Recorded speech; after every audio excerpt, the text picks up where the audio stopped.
नमस्कार दोस्तों, आप सभी का स्वागत है मेरे यूट्यूब चैनल पर। दोस्तों, आज हम पढ़ेंगे संविधान। संविधान के अंतर्गत जो प्रथम हमारा टॉपिक है वह है संविधान के स्रोत। सर्वप्रथम हम जानते हैं कि संविधान होता क्या है।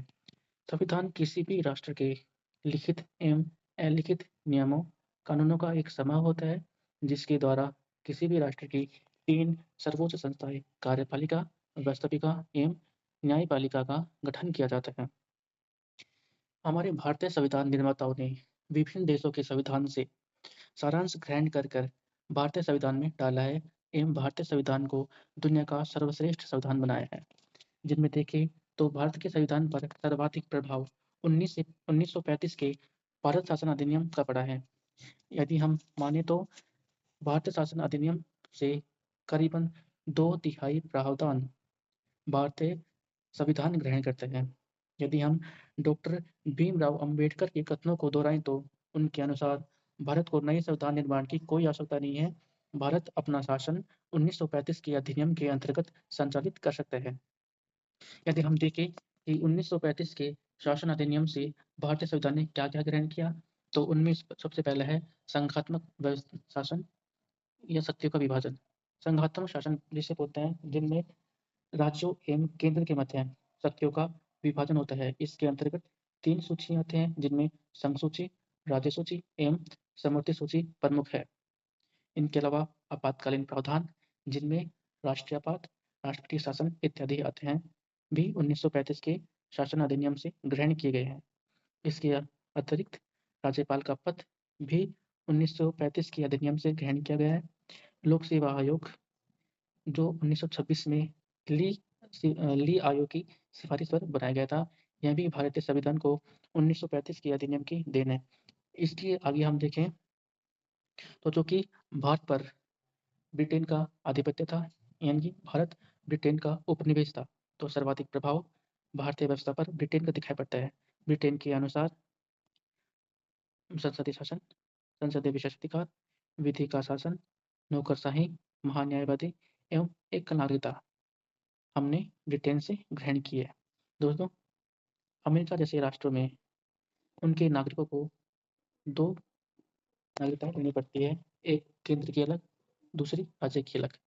परंतु भारत एवं ब्रिटेन में केवल एकल नागरिकता का प्रावधान है। यदि हम बात करें कनाडा की, तो कनाडा में संघ के लिए यूनियन शब्द दिया गया है। ये मात्र एक शब्द का अंतर नहीं है, बल्कि पूर्ण शासन का अंतर है। जैसे समझाऊँ उदाहरण के तौर पर, तो अमेरिका में संघ है, अमेरिका राज्यों का संघ है, जबकि भारत राज्यों का यूनियन है।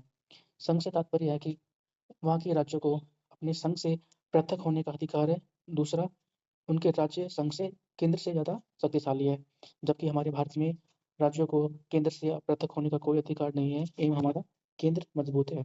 इसके अलावा देखें राज्यपाल की नियुक्ति जो कि एक मजबूत संघ का प्रतिनिधित्व करता है, वह भी कनाडा की देन है। अवशिष्ट विषय उन विषयों को बोलते हैं जो विषय उस समय लागू मौजूद नहीं थे जब भारत आज़ाद हुआ था। उन विषयों को भी हमने केंद्र को समर्पित किया, यानी कि केंद्र के अधीन रहेंगे वो विषय भी। इसके अलावा राष्ट्रपति द्वारा सर्वोच्च न्यायालय से परामर्श ग्रहण करना भी हमने कनाडा से ग्रहण किया है।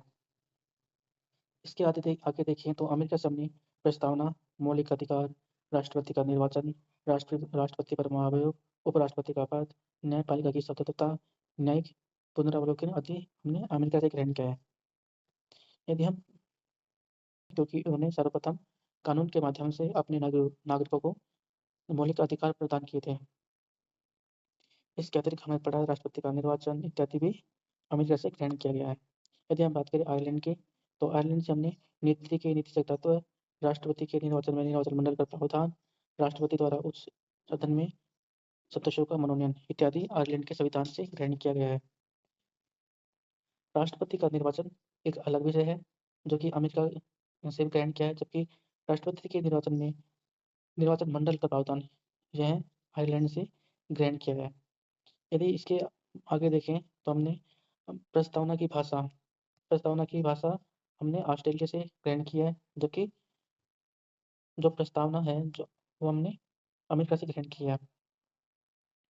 प्रस्तावना के अतिरिक्त प्रस्तावना की भाषा के अतिरिक्त समवर्ती सूची, संयुक्त बैठक इत्यादि भी हमने ऑस्ट्रेलिया के संविधान से ग्रहण किया है। यहाँ पे समवर्ती सूची पर केंद्र तथा राज्य दोनों कानून बना सकते हैं।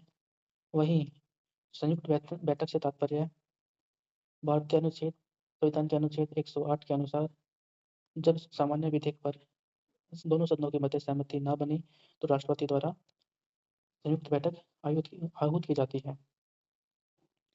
यदि इसके अलावा देखें तो भारतीय संविधान को जो संशोधन की प्रक्रिया है, जो कि भारतीय संविधान के अनुच्छेद 368 में दी गई है, वह दक्षिणी अफ्रीका से हमने ग्रहण की है। इसी के साथ आपातकाल के दौरान मौलिक अधिकारों का निलंबन यह हमने जर्मनी से प्राप्त किया है एवं सोवियत संघ से हमने प्राप्त किया है मूल कर्तव्य, जो कि भारतीय संविधान के अनुच्छेद 51 ए के अंतर्गत आते हैं।